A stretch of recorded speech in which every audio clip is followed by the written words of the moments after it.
বেশ কয়েক যুগ পরে একটুখানি ঘুরতে বেরোবো, সেই আনন্দে একটু সাজগোজ করে নিচ্ছি। তো আমার বর আমাকে নিয়ে বেরোবে, আরও সেই আনন্দে সাজগোজ করছি। না না, ঘুরতে যাব সেটা বলা ভুল, ঘুরতে না, একটা দরকারেই যাচ্ছি, একটা ইনভিটেশন ছিল তার গিফট কিনতে।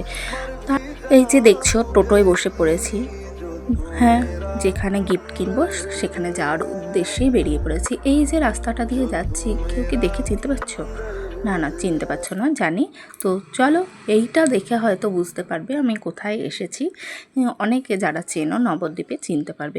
তারপরে এখানে এই গণেশ ঠাকুরটা আমাদের পছন্দ হয়েছিল, কিন্তু এখানে নিইনি গণেশটা, কিন্তু আমরা একটা সুন্দর গিফট নিয়েছি, একটা গোপাল ঠাকুর নিয়েছি। এই যে স্ক্রিনে দিয়ে দিয়েছি, এই গোপাল ঠাকুরটাই আমরা নিয়েছি। তারপরে বাড়ি চলে আসার উদ্দেশ্যে টোটোয় উঠে পড়লাম। তারপরে বাড়ি এসে একটু স্টাইল করে বরকে বললাম একটা ফটো তুলে দিতে। না, ও ফটো না তুলে আমার ভিডিও করছে। আমার এই ঢংচং তোমরা দেখতে থাকো, আবার দেখা হবে অন্য কোনো ভিডিওতে। বাই।